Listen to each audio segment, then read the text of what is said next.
Thank you guys for joining us tonight for our Singh-Ray webinar of the month. Tonight we are stepping up your game with the Silvermans, Susan and Neil Silverman. They're going to talk tonight about filters, the how, when, where, and why, and how to step up your game and really impress your friends. And by way of introduction, they are a husband and wife team who have taught and photographed together for over 20 years. They have been leading their own workshops for over 15 years and taught for Great American Photography Workshops for betterphoto.com, Santa Fe School, PPA Affiliates, PPC, B&H Photo, Pacific Northwest Art School, Walhalla Arts Center, and the Santa Rosa Junior College. Their work has appeared as the cover of Outdoor Photography in Elle Magazine, Der Spiegel, Sierra Club, The Cure, the Autobahn, and Nikon World, and more. They photograph for the Santa Rosa Symphony, and they've embraced technology and the creative aspects of the digital cameras, and they love sharing the excitement and immediate satisfaction that they offer. They take digital cameras to a whole new level of excellence, and we're excited to have them here with us tonight. Okay, thank you, Michelle, and welcome everybody. We're happy to have you join us and hope that we can share some of our knowledge and our inspiration and some of the tricks that we've learned with using our cameras and our filters with you. Is this volume loud enough, Michelle? Can you tell? Can you hear me? I can hear you great. If anyone can't hear, let us know in the chat window. Okay, fine. So first of all, we want to thank Singh-Ray and Michelle and Karen and everyone involved, the whole crew at Singh-Ray, because they have always provided us, not provided us, but everybody with great products, and their support is amazing. I mean, anybody who's dealt with the office knows that they have a great support team. They're always available and always ready to answer any questions or any situations that you have come up. So we really appreciate working with them. And we've used filters. Neil and I have been photographing since the old film days. I hate to say old, but it's true, with slides and films. And we started with filters back then. And there are a lot of filters on the market, but we have just found Singh-Ray to be consistently the best quality and the best ones to use, because when you buy, you've invested a lot of money, as you all know, in your camera and your lenses, and you want to put a good filter on that lens. You don't want any color contrast or any type of tonal problems being introduced because of a filter. And we use our filters for many different reasons. We're going to touch on the ones that we use predominantly, and hopefully give you some ideas of things that you can do to make your photos all the more interesting. And you know, we're all looking, I know we're always looking for a different way to shoot a certain scene, or to be able to get re-inspired, for any of you who've been photographing for a long time, to become able to just get some more excitement and interest into your images. So the first thing that we want to do is talk about what we consider 6 elements. Neil and I do a lot of judging of photo contests and for other art galleries. We judge, and the thing that we immediately know when we look at an image is that there are 6 elements that we consider really important to give you that great photo. First one, of course, is the subject, and that is an apparent subject, something for the viewer's eye to go to immediately, so that you don't just look like you've got a tossed salad on your screen or in the thing that you've printed, the paper you've printed. So the first thing to have, that you really need to realize, what is the subject of whatever it is you're photographing, whether it's a landscape, people photography, an event. You really want a subject. How is the lighting? Is the lighting good? We all know photography is about the lights, and that's what's really important. How are the background and the edges? They can dominate your image and derail it and make it not as good as it can be if you've got bad background and bad edges. The conditions are important. If you're photographing flowers, are they all fresh? Are they bug eaten?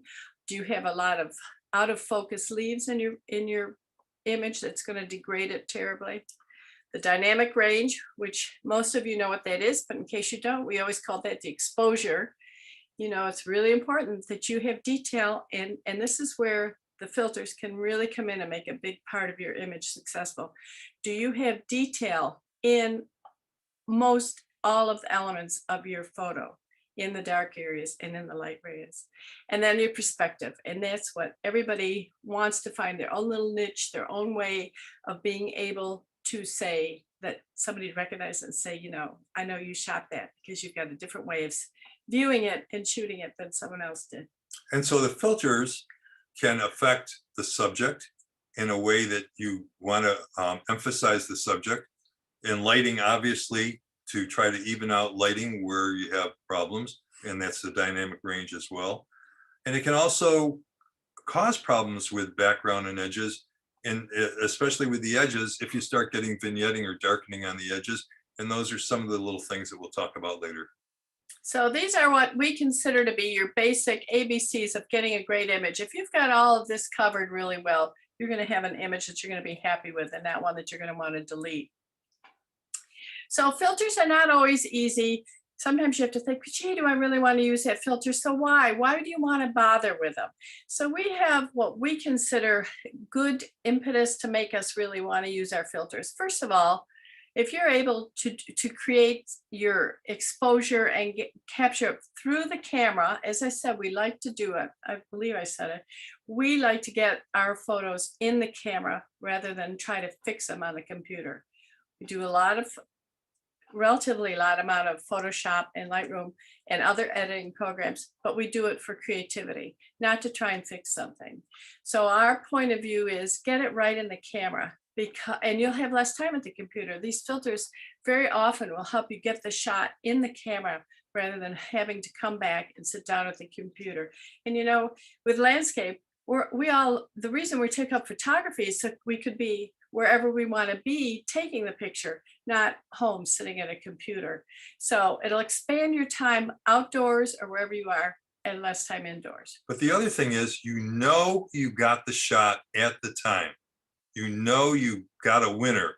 And the other way, you're going home and hoping that you can salvage the image to do that.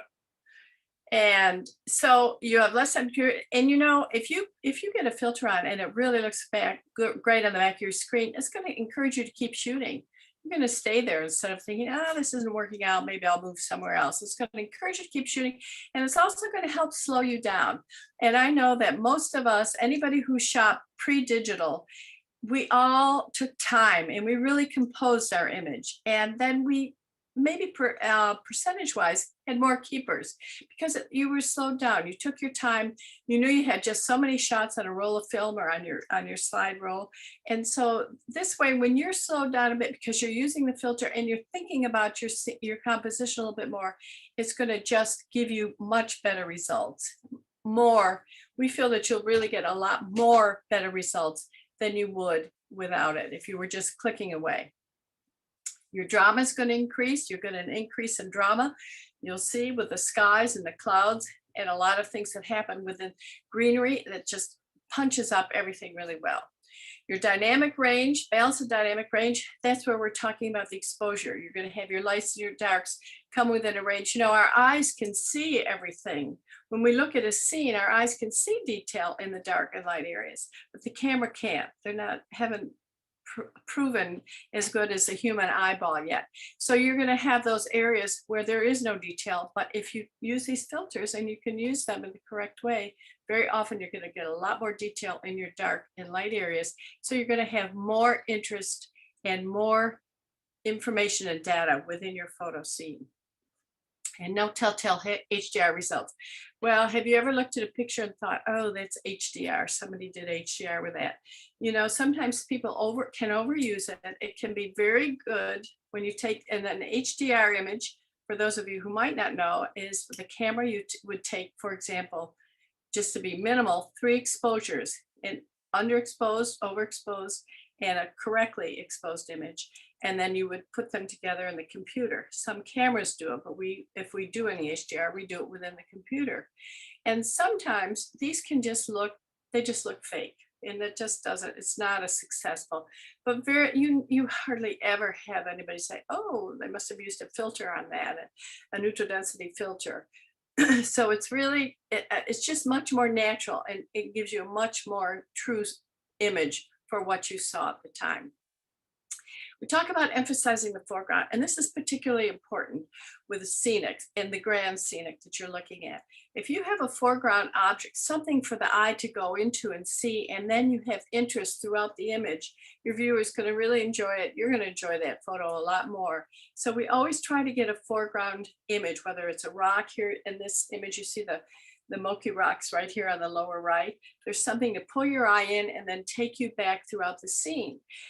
But if you have no detail in the foreground, because say the background is so much brighter that the camera doesn't pick up the detail in the foreground, then you're going to have something that's not as happy. You're not going to be as happy with it. It's not going to be as successful. So it really helps you to get a balance and to get everything much more interest throughout the whole photo. The filters can reduce reflections. We're going to show examples of that. And your sunsets and waterfalls, you can get some of the most beautiful of each type of situation when you use filters with them. And we use it to control motion and removing people or cars in the scene. So you got. Well, oftentimes you're traveling, for instance, and you're in front of an icon building and you're trying to get the architecture, but people are in your way.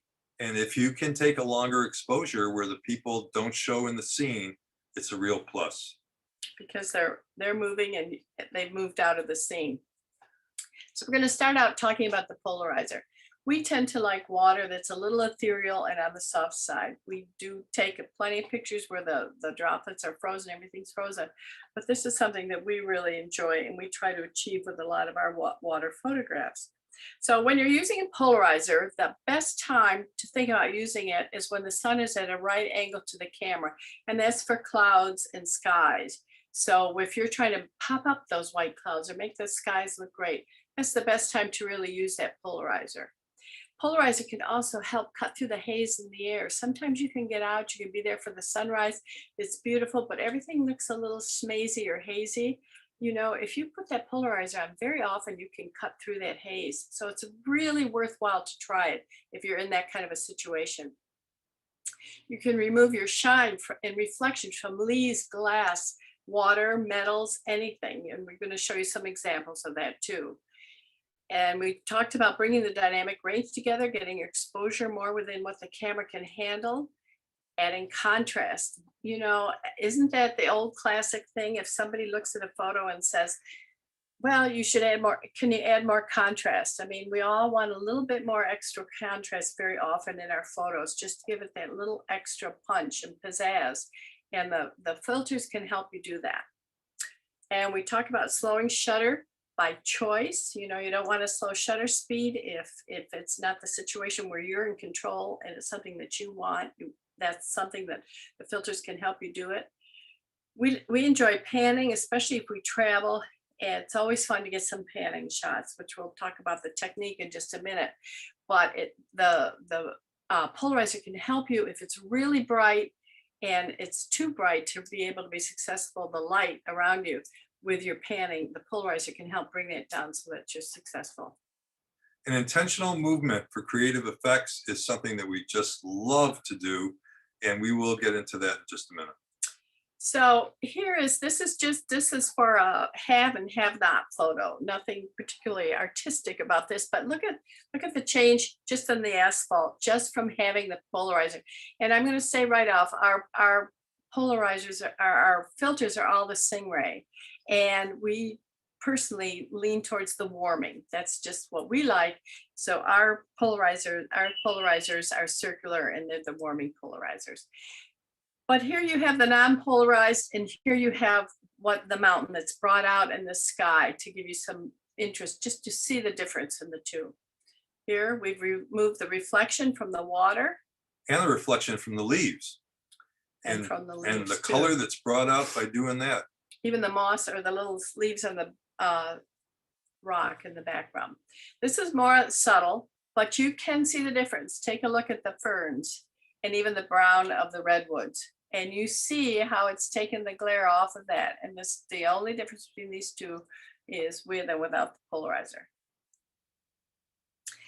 So these are petroglyphs. And on So when the, if you want to go back one slide, do you lose one stop using a polarizer on a digital camera? Yeah, you're gonna lose some light because it's a dark piece of glass going in front. Right. And the Sing-Rays are known for reducing less of the amount of light than most other polarizers, especially on their new series, their LB series and all. so you do lose light, and we're going to talk about that in just a minute. Things to be careful of when you're using all these filters. So yes, that is something. Here you see these petroglyphs, and the image without the polarizer, you can hardly see them. And on the right, all we did was put the polarizer on and see how they popped out on the rocks. Here, not only the sky changes, but the Tom's sign becomes much more vivid and apparent, and it just really pops that image up much more successful. And this, it was a kind of a moist morning, a little dewy and post rainy out there, and the greens came out because we were using our polarizer. Again, a situation where the polarizer, you might not think you would use it because there's that much sky, but it just helped to bring all those colors much more vividly out. This is in the Palouse in Eastern Washington. And again, these greens popped. It was a moist area, but everything came really vivid because of we used the polarizer. So in the past, polarizers could fool the meter. Do the Sing-Ray filters do that as well? No, the meter absolutely can tell everything that's going on in front. Okay. No problem whatsoever. This is one of my favorite photos that Susan's done. This was up in Washington State, and just the extra little bit of contrast and warmth that she got from using that polarizer really helped make this and put it together.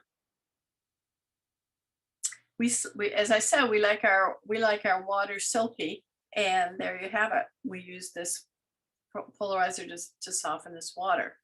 So we also sometimes we like to have a really slow shutter speed in addition to when we're using it with water shots. So this helped, not only using the polarizer to kind of make those reds pop out, but we were able to capture the sense of movement of this truck in front of this gentleman who fortunately stood still enough for us. So relative movement is something that really makes for a lot of interest. And here you have it also. And you have to pick a shutter speed that'll let you see that those spools are spools. You couldn't even tell what it would be if it was just one big blur. So here you have the nice part of this is also that one of them is still that she's working on, but you can see the motion, the relative motion in her hands. And then the next slide is a relative motion just in the hay bale as he's moving, and you have to get the right shutter speed. So there is some experimentation when you're taking a picture like this. Go ahead.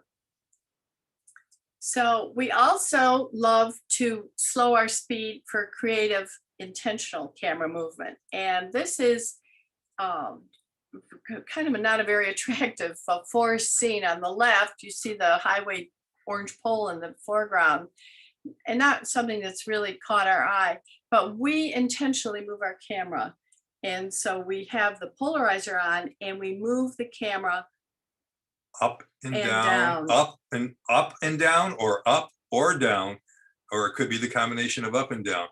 But the point of this in a way is that this was at a workshop and we're driving by and it wasn't good weather. It was horrible light and there was not a whole lot of wildlife or anything going on. And so we just took a couple moments to work on creativity. And sometimes you can make things happen where there was nothing happening. Another similar situation. We like these painterly effects too. And it's fun to have something like this in addition to what would be the classic forest shot. And again, this was camera movement with the polarizer. And sometimes you can do these if the light is not real bright. Sometimes you can get down to a shutter speed of say a quarter second, but most of the time we need either some neutral density to help slow it down or a polarizer. And the easiest way when it can handle it is just to use a polarizer so that you get a little bit of darkening of what the light coming in, and it slows down your shutter speed. Go ahead. this is panning. So we were talking about panning. We said we'd talk about it a minute ago. So this is panning. We had our polarizer on. And what we do with this is, why don't you go ahead? Well, I'm moving the camera at the same speed as the subject that I want to try to get sharp. And I'm moving along at the same rate as the bicycle is going. And you don't click and stop, but what you do is you're moving your camera and you click and keep going. It would be the same as if you were shooting skeet and you don't stop when you click the shot off, you just keep following through. So in tennis, you follow through. Like tennis, after you hit the ball, it's the same golf, type of thing. After you've hit the ball, the follow through. So that follow through is really important when you pan in order to be successful. Otherwise, it just looks like it doesn't come out, you as an image you really like. But the polarizer can help you slow the motion down so that you can get these. And the trick with panning is you want your foreground and your background to be soft, out of focus, but something sharp, so that when the viewer or you look at that, you can see something sharp and recognize something that makes sense to you. And then you get the real sense of this as a movement. And here in Vietnam, there was so much activity going that you're actually getting the person going in the other direction to blur as well, which I think made it even more interesting. It was fun. So we also want to talk about the gold and blue polarizer. And this is not one that we use all the time, but every once in a while you pull it out and it's really fun. And it just can give you a little bit more spark of imagination and creation and inspiration. So it's one, and you do not have to use it full blue or full gold. You can, what's the right word? You can just turn it so that you get partial of whatever you want. So you don't have to use it full on. So this is where you see in the center is what this scene really looked like. And on the left, we use the gold part of the polarizer, and on the right, we use the blue. Here's another example of the same thing. So as you can see, it gives you a whole different outlook, but sometimes these are great. And this is something that you really. And then you have choices when you go home. Right. When you guys are shooting, is there a standard ISO that you like to use or start with? The lowest one possible, but that's a great question. The lowest one that you can still get the shutter speed that you need. And the most important thing we always tell people, no, when you are shooting, be aware of your shutter speed. And that's the one thing that people tend to overlook and not think about. We personally shoot in aperture priority. So we're always conscious of our aperture priority. And so people tend to do that and think that way and then forget about the shutter speed. But the shutter speed is one of the most important things that you want to think about before you push the shutter. Do you want to talk about? Well, the shutter speed is going to affect anything that's moving for sure. But what happens most of the time is the photographer is moving a little bit as they push the shutter release button down, and they get photos that when they look good on the back of their camera, when they go home and get on the computer, they're not as sharp as they want. So we're constantly answering questions at workshops and lecturing about shutter speed. And there is a formula that you can all look up on the internet, but it's basically 1 over the number of millimeters of the lens for hand holding to get a sharp photo. But that's only if you have very, very skillful hands that don't move, shake, tremor, or anything. And you'd have to have a good stance, a good holding of your camera, a really rock solid everything, as close to a tripod as you can get, but your hand holding. And if people get a little relaxed, then that doesn't happen and you don't get the sharpness. Or if you've had that second cup of coffee, why don't you give another example with that? Well, I'm definitely the one that doesn't stay steady with a cup of coffee. But here again, this, the scene on the left is without, and on the right is with the gold blue polarizer. So this is in Catter, and the architecture is quite unusual, but I love what the gold blue did with these colors. I just love it here. So now we're going to talk a little bit more about the neutral density. Sorry, Yeah. I just want to touch on shutter speed real quick. When you guys were talking about that, for panning, would you use the lowest shutter speed, or does that equation still hold true? You know, for panning, it's all got to do with how fast the subject is moving. Ah, And people can look this up, but there are formula charts for it. And the chart will have somebody walking, somebody jogging, somebody running, a horse moving fast, slow, a car moving fast, slow. They all require a different shutter speed to get what you'd like.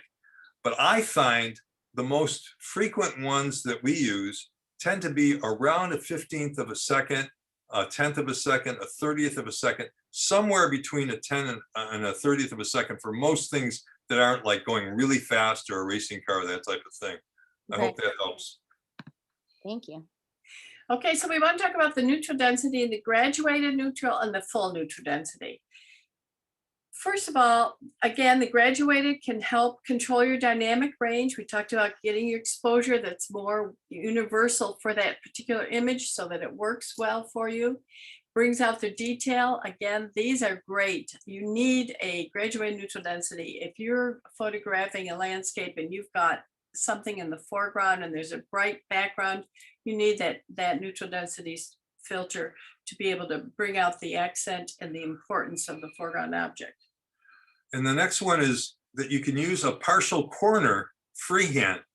And we're going to show you an example of that in just a minute.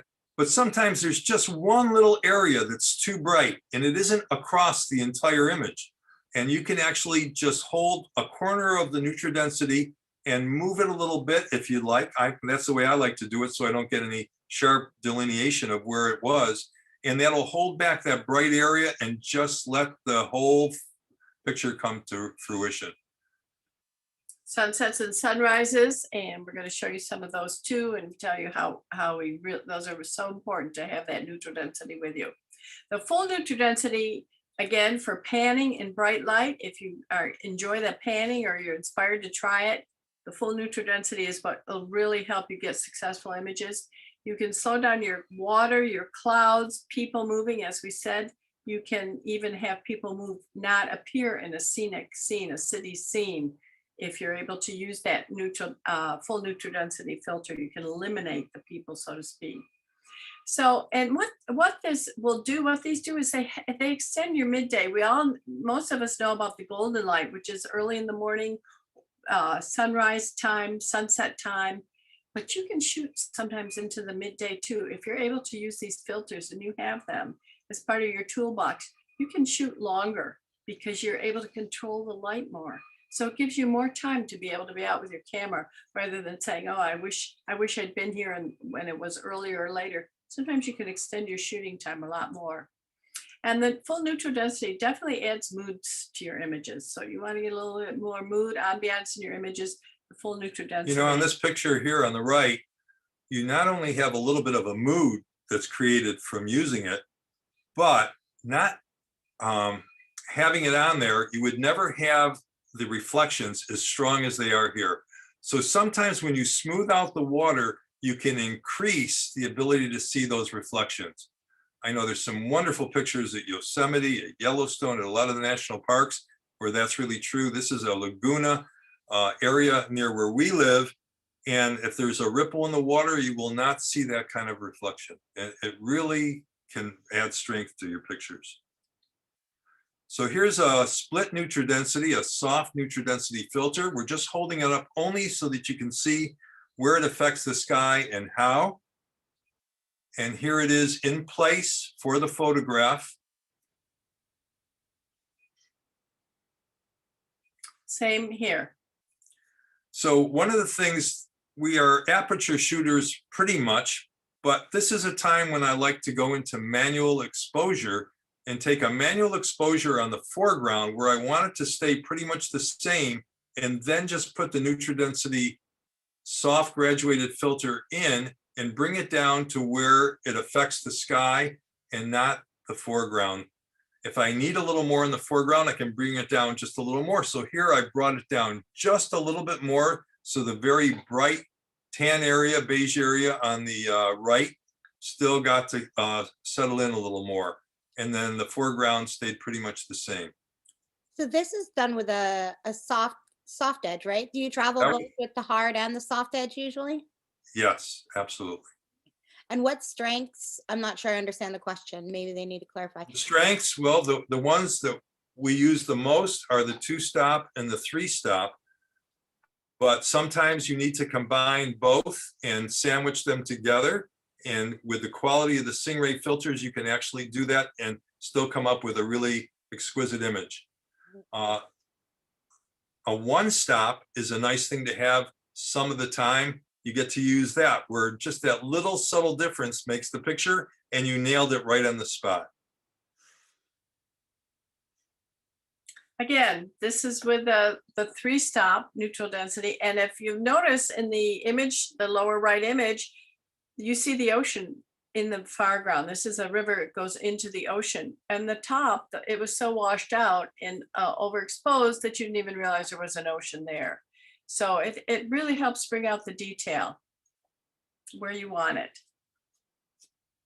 Again, these are more examples of how we've used it. We really use our grads a lot. And this, you know, this image, had we not been able to capture all the layers of detail and interest within it, it could have been just a big kind of boring photo.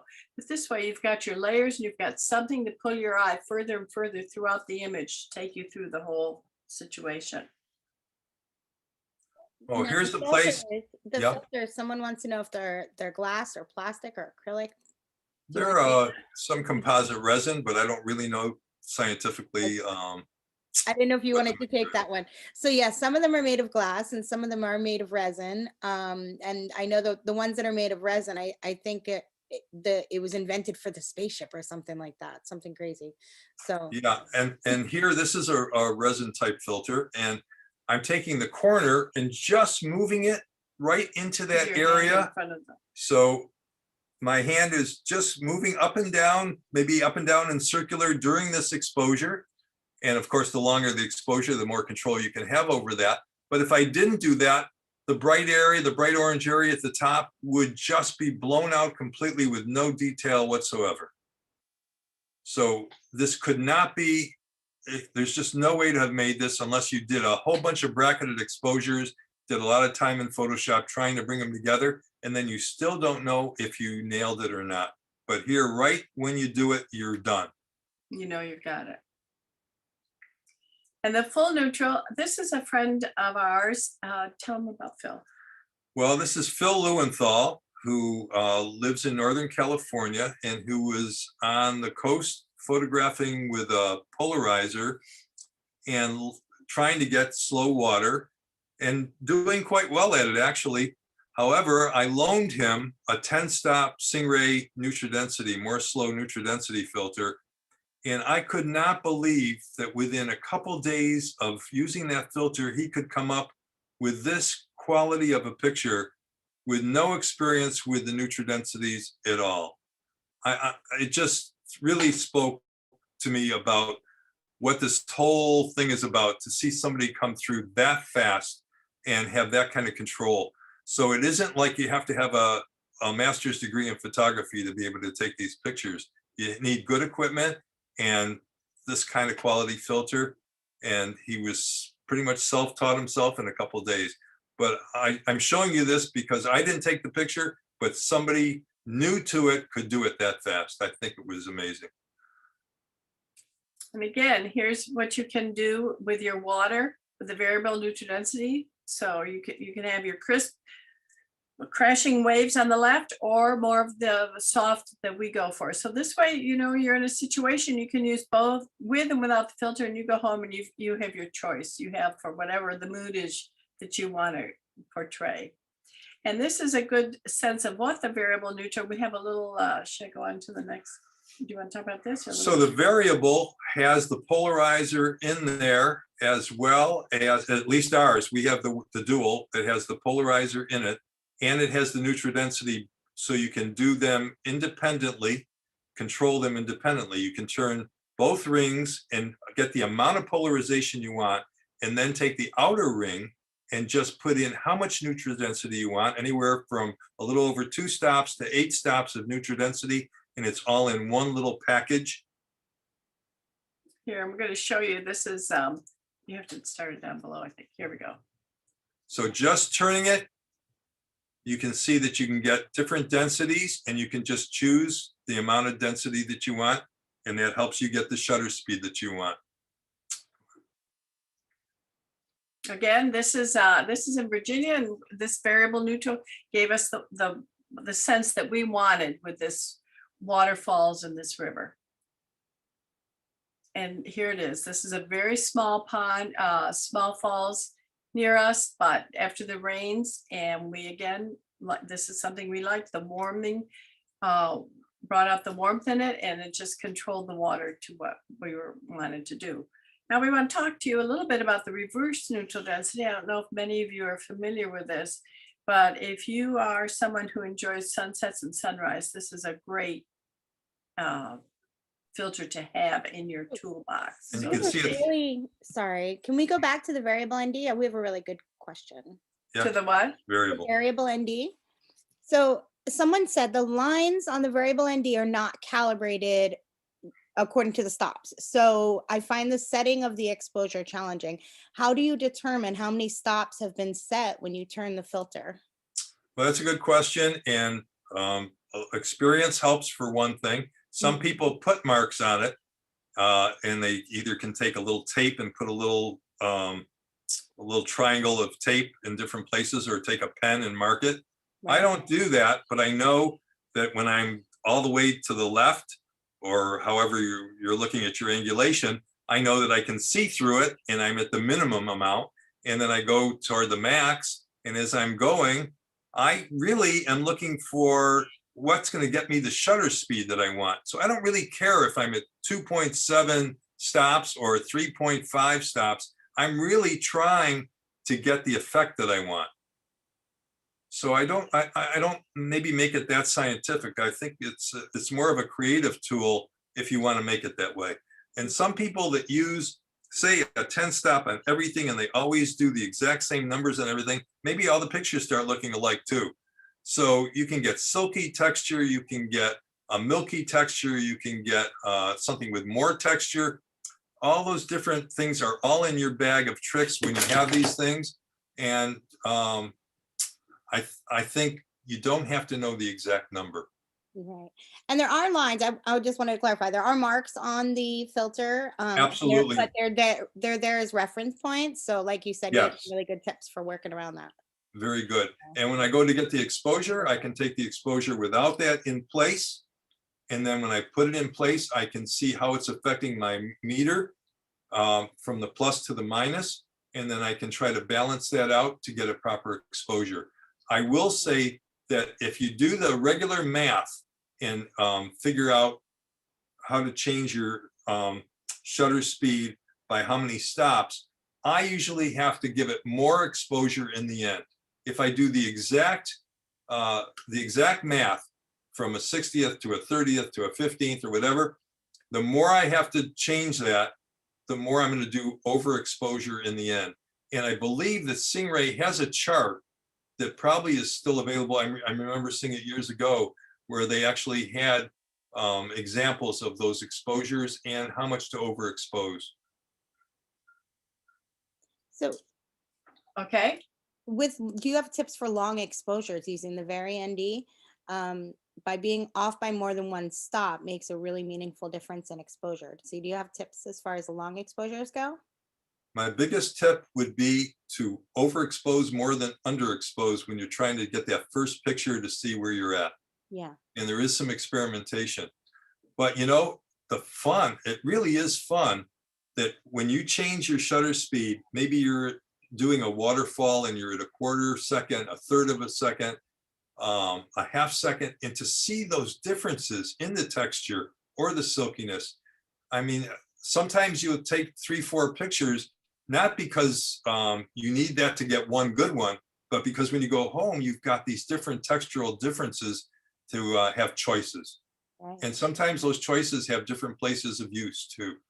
And some people really see things only, they don't want that abstract look. They really want to see it, but there's no one picture that makes a waterfall look exactly like your eye saw it. So everything is a little bit abstract. Okay, so now we want to talk about the reverse neutral density. And this gives you an idea of what it looks like. And this was done at a sunset area, and the reverse neutral density, go back. So in the dark portion that you see, it's not dark at the top going toward lighter and then to clear. This is actually dark at the place where you'd put it, where the sun is the brightest, or where the sky is the brightest, or whatever thing is really bright. And when you go to if you took a plain, regular, soft or hard grad, it wouldn't have that ability to have the darker area right where you need it. And so this invention is really something. These are the Darrell Benson Singh-Ray reverse grads. And in terms of number, I think the 3 is the 3 stops probably a good place to be at.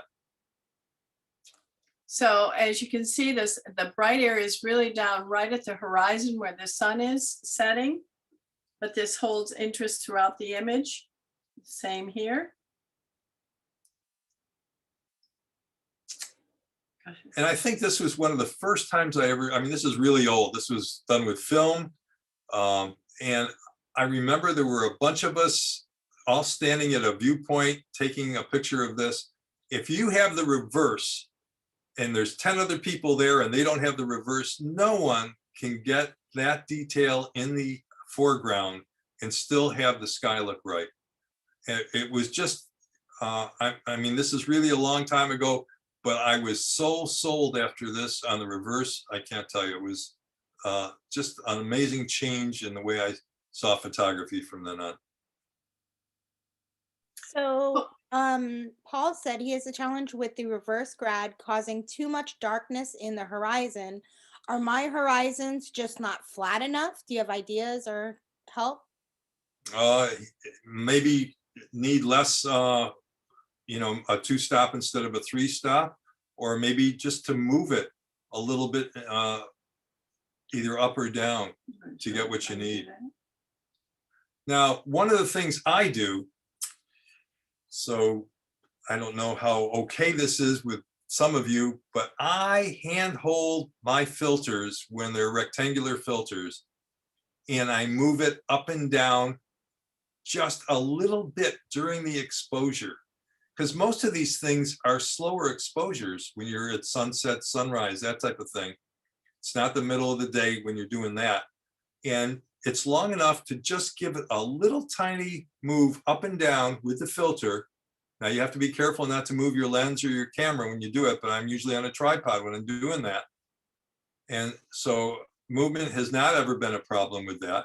You have to be a little careful not to scratch the filters, but the overall result doesn't show a big delineation. And if I was a little too dark in one area, I can move it so that I don't have that happen. I hope that helps. Okay, so we want to talk about using multiple filters because we do not just stick with one all the time. So in this situation, we had both the soft neutral density, the grad, and the warming circular polarizer. And again, here we had the 2-stop grad and the more slow. So this was one, and this one we wanted to show you this image to give you an idea. Sometimes when you're going to convert and you've taken a picture, maybe you're thinking, oh, maybe I'll turn that into a black and white, or you get home and you think I'll turn it into a black and white. If you've used any filter, sometimes, and we can't give you a scientific reason of how or why it works, but you get more contrast and you get just a more ability to create a much stronger black and white as your end product. And I think isn't the right word, it's also true with the gold blue. I've seen some of the conversions that the gold blue is used on, and the black and whites just really snap, and they're absolutely beautiful. So when you're working with a rectangular filter, especially when you're moving it, are you just in front of the lens or are you directly against the lens? How do you hold it? It has to be, it's a good question, it really is. It has to be flat right against it. If there's any angulation, you're going to get a distortion in the picture. So it has to be flat against it and just up and down sliding right against the lens. Very good question. Okay, so here we had both the grad and the polarizer. Same. And the UV filters, now to be honest, we tend not to walk around with our UV filters on because we have a comfort zone that our lens shade and our lens hood that we always leave on gives us the first line of protection for any kind of traumatic drama that might happen with our camera or our lens. But there are times when we do use the Hilux, the Singh-Ray Hilux, which common street language is the UV filter. And the Singh-Ray are the best. Sometimes people will buy a camera or they get their lens and they buy just an inexpensive UV filter because it's cheap and you think, oh, well, it's just going to protect my lens. But you know, when you stop and realize how much money you've spent on that lens and how many physicists or engineers have created that lens with how many areas of high quality glass to make that lens sharp and to have your camera record a sharp image, then you really don't want to put an inexpensive filter on top of it.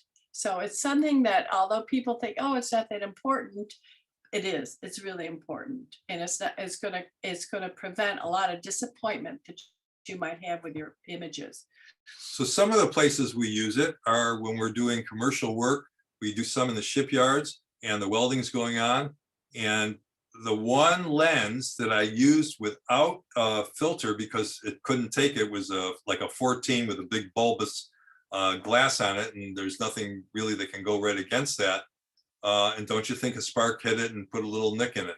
So those things can happen, and those are times when you want to use a protective filter. Sometimes you're taking a picture of a pet and they want to lick your lens. That's a good time to have it. And a dirt bike throwing up a bunch of mud toward the lens, that would be a good time. And sometimes I'm sorry. And sometimes I thought the girls were in there, I'm sorry. Sometimes you just want a little bit of warmth, just a touch of warmth that you get with the Singh-Ray Hilux. And so we tend to like things a little warm, and so we can use it for that too, especially with portraits. Okay, so we're going to have some thoughts now about challenges. We're not going to say problems, we're going to use the word challenges. Things to think about when you're using these filters. One thing that we are really strong-willed about is not to leave the polarizer on all the time, because you lose so much speed with your image when you're shooting. You're going to lose your stops of speed. That is just going to, if it's something you put your polarizer on and you thought, oh, I don't want to bother taking it off again, or you forget that it's on, the rest of the day when you didn't need it, you're going to be shooting much slower than you really would want to be. And it's very easy. We really promote using a filter pouch, because if you think, well, I want to use my polarizer, but I have to get it out of my camera bag. I have to take off my UV filter. I have to put the polarizer on, take the picture, take the polarizer off, put the UV back on, put the polarizer back in the camera bag. I mean, it's too much work. You don't want to be doing that. You're like a moving van all day long. You don't want to be doing that. So, but if you have a filter pouch that you carry, Neil carries his on his belt. I put mine on either on my backpack on the edge of it, or if I'm wearing a belt, I put it on. And it's very easy to take it out quickly. You're at a place, you're looking out and you think, gee, I think the polarizer might help. This might just punch it up a bit. Take the polarizer out, put it in front of your eye before you put it on the lens, and slowly turn it and see, does it really give you the effect that you're looking for? Because that's what's wonderful about the polarizer. What you see is what you get. And when you do hold it up in front of your eyes, make sure that you have the threads towards your eye. So it's in the same situation it would be if it was on your lens. If you had it the other way, you're not going to see the effect. And you cannot don't wear sunglasses that are polarized when you're using it, because they're going to negate each other. It's not going to give you the true effect of what the polarizer is going to do for your photos. So you want to make sure you lift up your sunglasses if you're wearing them.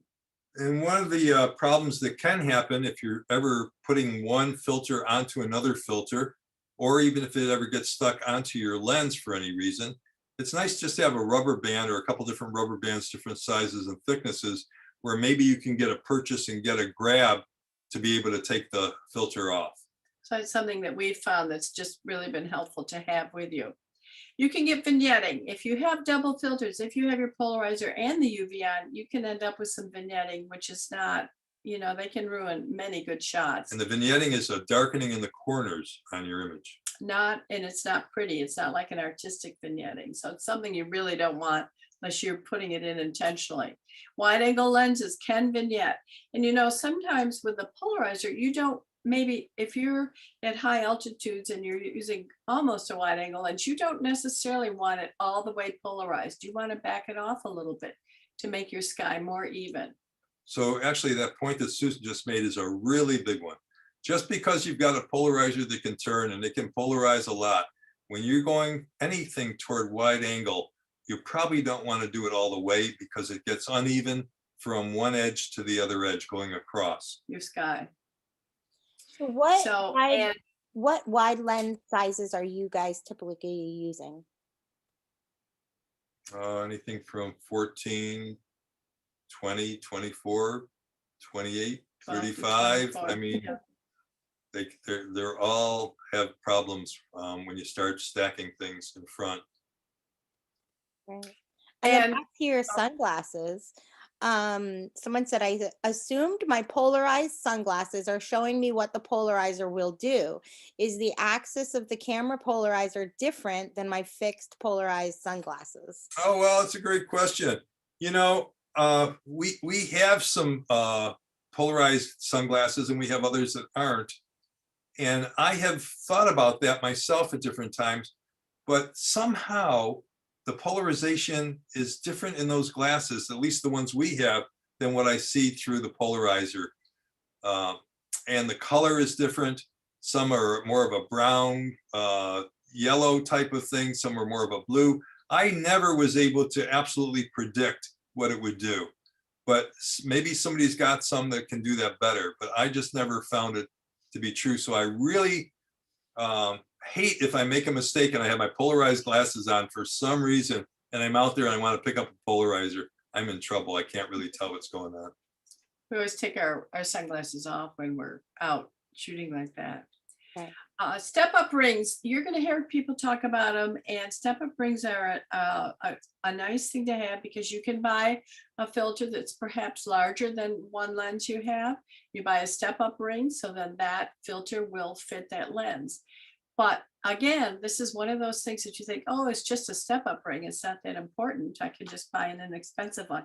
The quality is really important. These are very fragile and they can get bent just a little bit and then they can get stuck on your lens. The threads will strip easy, but once they get stuck on there, it's a real bear. And if you're on a vacation, sometimes you can't use the filters anymore for the whole rest of the trip, or they're locked on to your lens for the whole rest of the trip.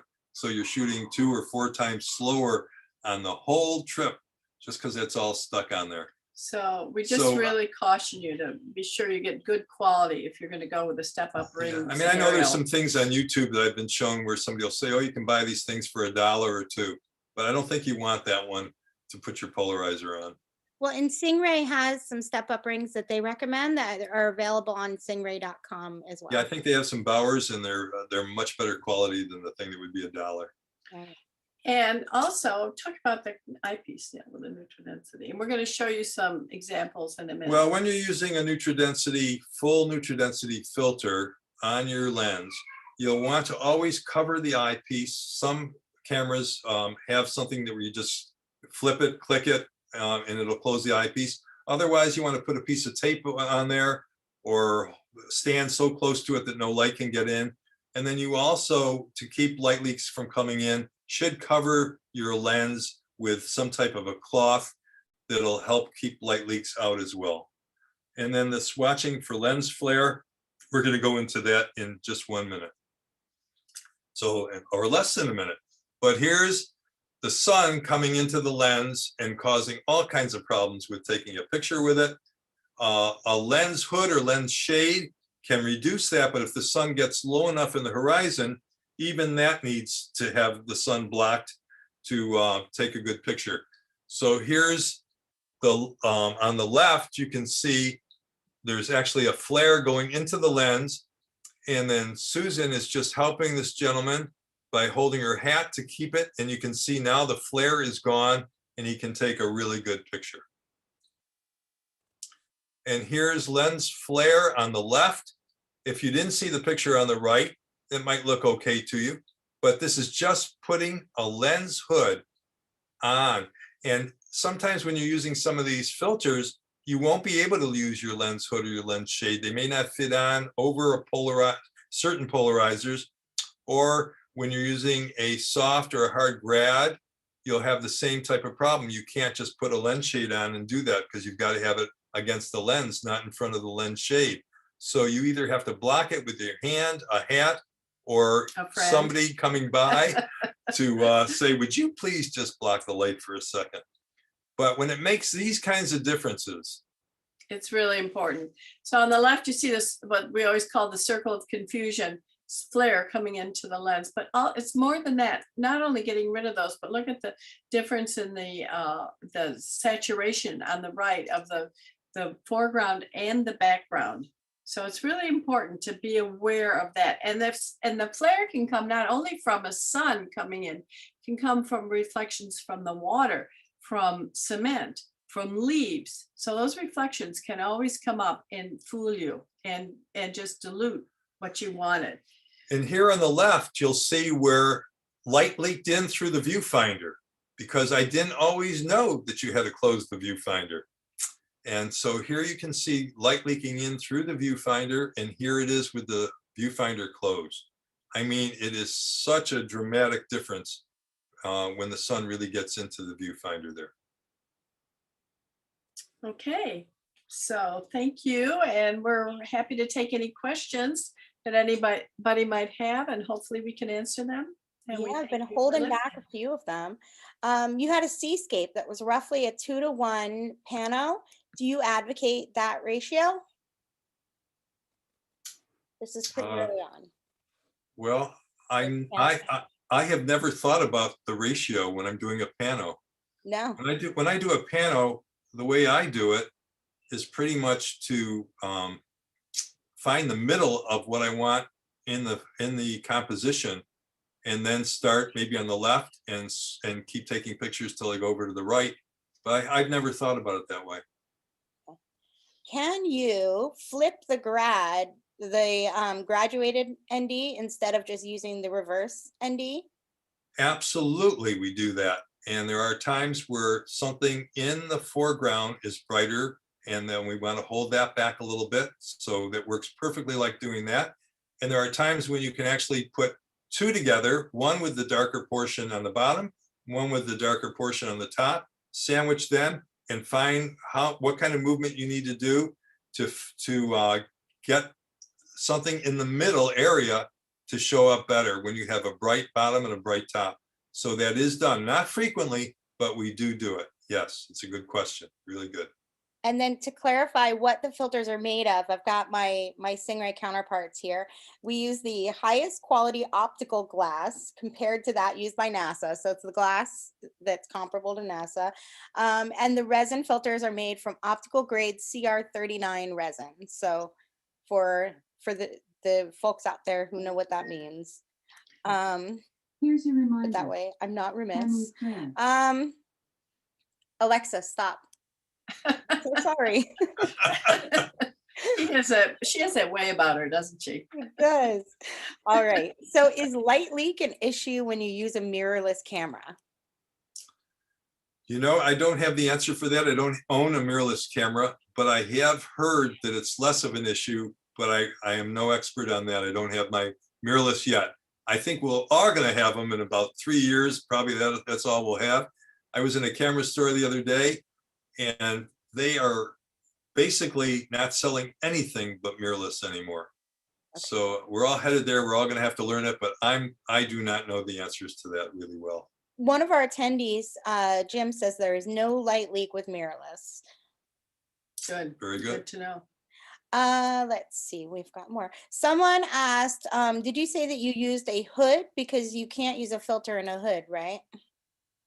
together? Well, that's what we were just talking. I'm sorry. The hood would be the same as a shade, a lens hood. Okay. And you can use it depending on the size of the filter you have, and how your lens shade is made. So most of mine, I have the lens shade on when I'm using a polarizer, and I put my finger in to turn it. But not everybody can do that easily. So some people have to take it off, turn it, get it where you want it, and then put the hood on. It really varies. But when you're using the soft grads, the hard grads, you cannot use a lens shade with that, a lens hood. You have to somehow block the extraneous light from coming in with your hat or your hand or a friend. And a couple of folks want to know if you're going to start with some filters, is there one filter or a set of filters that they should start with? Do you want to take that? No, go ahead. It's Well, polarizers. I probably started with a 2-stop soft and hard and Grad, neutral, grad- I'm talking neutral density now. grad neutral densities. And I think now if I was starting out, I might start with the 3, but the 2 isn't a bad place to start. And it's really nice to have both. As far as the other filters, as Susan said, we prefer the warming circular, and they have polarizers, and they have the LB warming circular polarizer. I think that's probably a great place to start with that one. It's actually where I started with. My first polarizer was the Singh-Ray color combo, and I felt like I was getting 2 in 1, so I was getting my money's worth. You got it. And as far as neutral densities, I think a 5-stop more slow on the full neutral density isn't a bad way to start and get used to it and all. And if you get one, you can always put a polarizer and stack it to it. If you get the regular size one, with the thin ones, you don't have the grooves on the outside, the threads to add something to it, but then you have less vignetting when you go to wide angle. So everything is a compromise with which ones you're going to get. I mean, your camera, your lens, they're all compromises. Do I want the heavy 2.8 or do I want the lighter f4? So it's just one constant game of compromises. But I think a 2-stop isn't a bad way to start, or a 3. And when you do it, you're still going to want the other one soon afterwards to go along with it. And you can put those together to get a 5-stop. So, and a lot of people are doing that when they come to a really bright situation. So it's not like the other one's just sitting in the bag, not being used. Right. In terms of the full neutral density, I started with the 5, and I really think it's a great way to start because you've got 5 there, and you add a polarizer, and you've got 7, and 7 stops of light change. And with the variable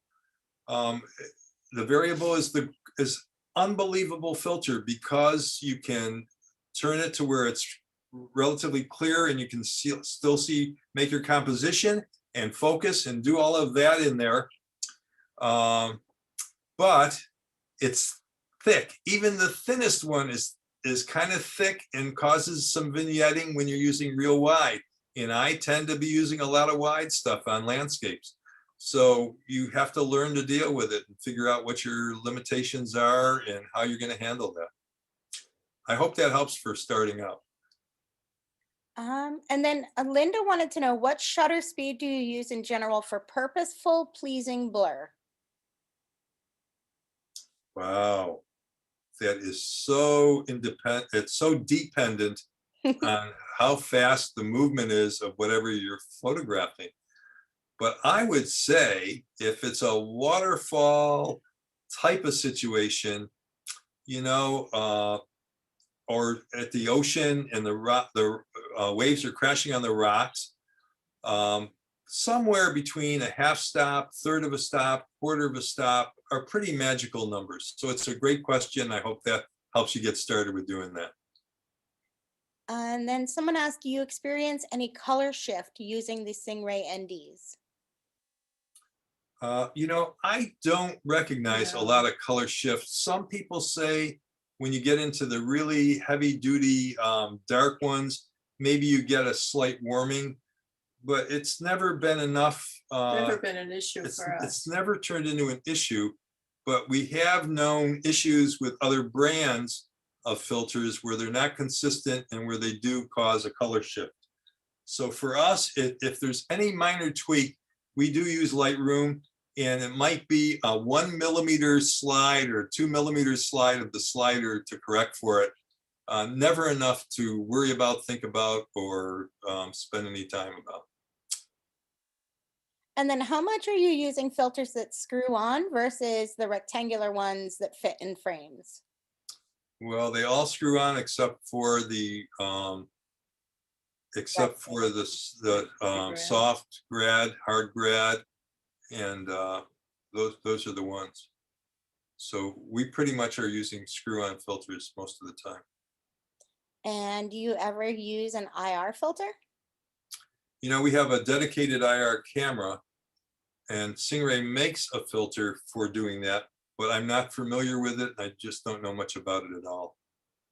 I know we did a webinar about infrared. If you go to singray.com/webinars, you should be able to find a recording. I'm not sure which month, but we did do a webinar about IR all by itself. Good. And then someone wanted to know, when did you guys get into full-time photography, and do you print your work? Well, when did we get into full-time photography? Probably 20, 25 years ago. And actually, to be honest, we print for ourselves, or we also not only do landscapes and travel photography, we photograph events and people portraits. So we will print those. We kind of print on demand. We do not go to shows and or have a gallery. That's all, you know, we have just kind of geared ourselves and dedicated ourselves towards leading workshops and teaching people. So anybody loves one of our images, yes, we're very happy to print, and we print for ourselves, but we don't have them hanging in a gallery, or we haven't, where we've gone ahead and printed and have kind of a stockpile of prints. So we have friends that do all that, and they've got the stockpile, but I don't know, to keep them in good condition and to be taking Without them. being shelved. I mean, you have to take them to a gallery or a show or a contest. You have to take them on a certain day at a certain time. You got to pick them up on a certain day at a certain time. Just never been our lifestyle. That hasn't worked for us. So we do print when somebody wants a print, and we have really great lab that we use for doing that. So we come up with some beautiful things, but we don't just do that every day. And do you like the magnetic holders versus the screw-on holders? So we only have the screw-on holders, and I believe that Singh-Ray more recently has a magnetic type, and I would love to know more about it, but I don't really know. No experience with it. And I got a note from my team members here that the infrared webinar was George Wilson, part 1 in March and part 2 in April, guessing 2020. Okay. And I would love to get one of those infrared filters, because I don't always want to be carrying my second camera with me. Yeah. So it would be so much nicer to have a filter in my pouch instead of trying to have another camera with another battery that I have to charge and another card that I got to have in there. So yeah, we would love to learn about that, but we don't know yet. And then back to the prints. Do you have a lab that you use that you like to recommend? Well, we only use one lab pretty much for many, many years, and they have support and a customer service much like Singh-Ray. So that's why we use them, and that's Bay Photo, and they're in California. Santa Cruz, California. Great job. This has been a wonderful review of so many of our filters. This has been really great.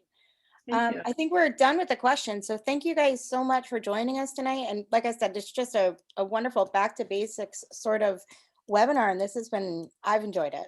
Well, great. Thank you. Thank Thanks you for your help too. Great. All right.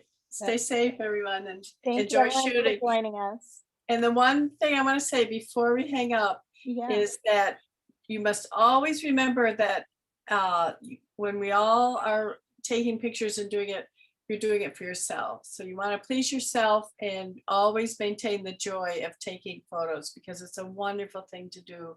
And don't look for criticism. Just remember how much you enjoy it, and always get your camera and get out with your camera. Great points. Thanks, Thank you. everyone. Have a good Bye-bye. night.